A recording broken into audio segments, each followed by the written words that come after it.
Dans ce cycle de vidéos sur le thème Faut-il une croisade du rosaire, nous entrons dans les prochaines vidéos sur les victoires temporelles de Marie grâce au rosaire. Sur celle-ci, nous parlerons notamment de la bataille de Lépante. Le 12 septembre 2013, nous avons fêté le 8e centenaire de la première bataille militaire gagnée par le rosaire. Beaucoup pensent que le rosaire est essentiellement une arme dans le domaine spirituel. C'est une grave erreur. Le rosaire est également une arme particulièrement efficace pour résoudre les problèmes temporels, quels qu'ils soient.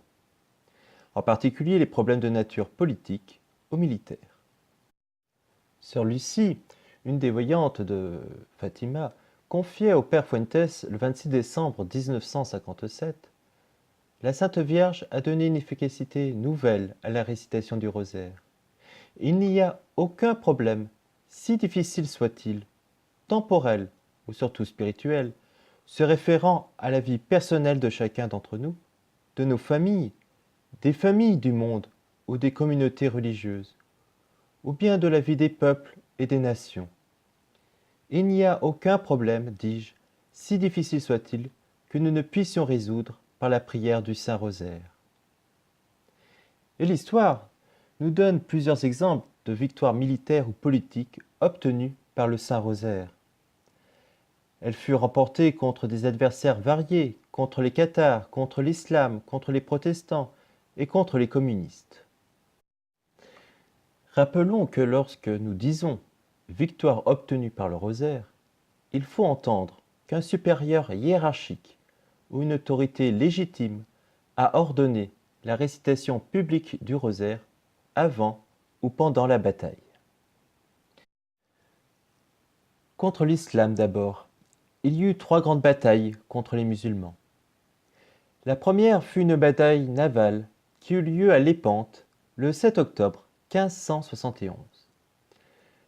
Le début du XVIe siècle avait vu une formidable expansion de l'islam. Commencée par Soliman II le Magnifique, elle fut poursuivie par son successeur, Sélim II. Le danger devint tel que le pape Pie V intervint et réussit à monter une ligue avec Philippe II d'Espagne et la République de Venise. 200 galères, 100 vaisseaux, 50 000 hommes, dont des Italiens, Espagnols et Allemands, et 4 500 cavaliers furent réunis. Don Juan d'Autriche, fils de Charles Quint et frère de Philippe II d'Espagne, fut désigné comme chef de l'expédition. Il reçut du légat du pape le drapeau de la Ligue qui portait d'un côté le Christ en croix, de l'autre les armes du pape de l'Espagne et de Venise. Le pape fit distribuer un chapelet à chaque soldat, et durant les 3 jours précédant l'appareillage, tous se confessèrent et communièrent. Le 14 août 1571, Chypre tomba aux mains des musulmans. Le pape demanda d'attaquer le plus vite possible et garantit la victoire. La flotte appareilla le 16 septembre suivant. Et le dimanche 7 octobre, premier dimanche d'octobre, jour consacré au Saint-Rosaire dans toutes les confréries, elle rencontra près de Corfou la flotte turque, composée de 300 vaisseaux et 120 000 hommes de troupes. Vers 13 heures, à un signal, tous les chrétiens, avec Don Juan, tombèrent à genoux et à haute voix, suivant les demandes du pape, invoquèrent le Dieu Tout-Puissant et saluèrent la très sainte Vierge Marie. Puis, ce fut la bataille. La Ligue commença par perdre 8 galères.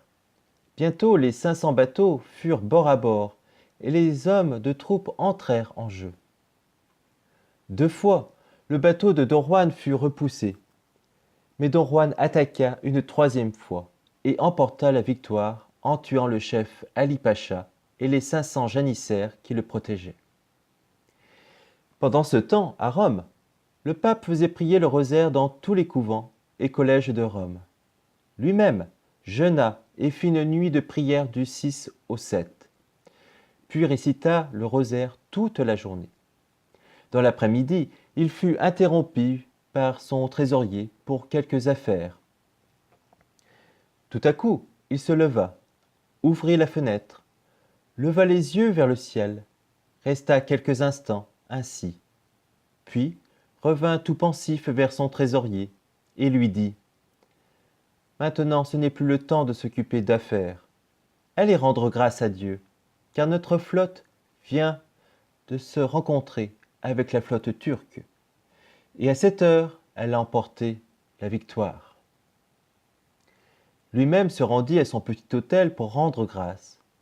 Pourtant, la nouvelle ne parvint officiellement à Rome que 15 jours plus tard, le 21 octobre, au moyen d'un courrier envoyé par Don Juan par voie terrestre.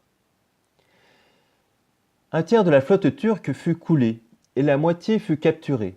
Le reste, 40 navires sur 300, prit la fuite. Il y eut 40 000 tués, 8 000 prisonniers et 12 000 esclaves furent délivrés. Côté chrétien, il n'y eut que 15 galères coulées et il y eut moins de 800 tués et autant de blessés. Ce fut la plus grande bataille des temps modernes. Il faut remonter 20 siècles en arrière pour trouver l'équivalent. La bataille de Salamine en 480 avant Jésus-Christ, encore que les pertes y furent moindres chez les ennemis. En remerciement, Pie V institua le 7 octobre la fête de Notre-Dame de la Victoire dans toute l'Église catholique et ajouta l'invocation « Secours des chrétiens » aux litanies de la Très Sainte Vierge. Son successeur, Grégoire XIII, institua le premier dimanche d'octobre la fête du Saint-Rosaire. Nous constatons le formidable pouvoir du Saint-Rosaire sur la bataille de Lépante, qui a été gagnée miraculeusement sur les musulmans de l'Empire ottoman. Mais la puissance ottomane continuait à menacer la chrétienté. Un siècle plus tard, en 1683, 250 000 Turcs assiégèrent Vienne, défendus seulement par 24 000 hommes. Des secours furent demandés. Le bienheureux pape Innocent XI mit toute son influence pour lever une coalition afin de venir en aide aux Autrichiens. Il ordonna des jeûnes et des prières. En de nombreux endroits, le rosaire fut récité devant le très saint sacrement.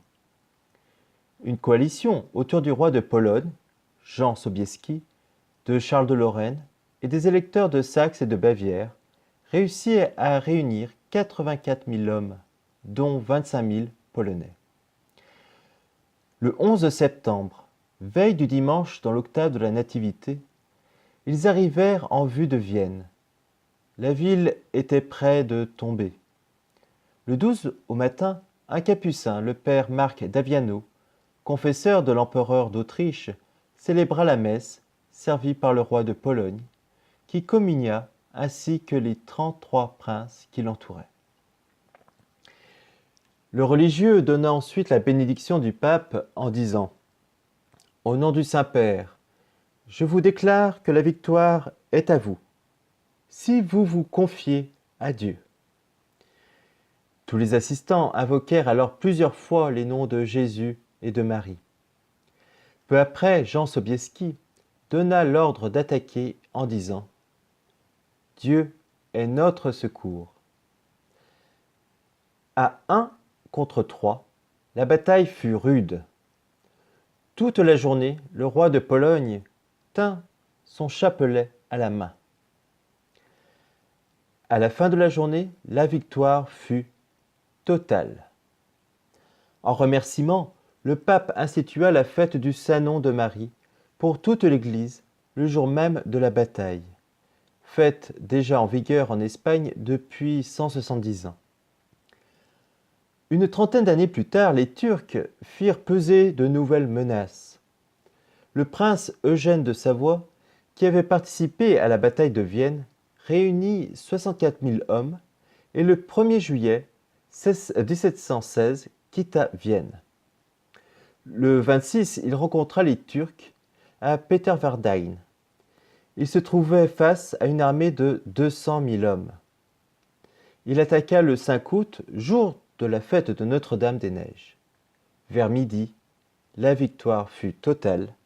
Le 3 octobre suivant, en remerciement, le pape Clément étendit la fête du Saint-Rosaire à toute l'Église. Voilà pour les quelques faits marquants du rosaire contre les musulmans. Il y en a certainement d'autres, mais ceux-là, je pense, sont assez marquants. Nous continuerons dans la prochaine vidéo les victoires temporelles de Marie grâce au rosaire. Merci de m'avoir écouté, que le salut et la paix soient sur vous.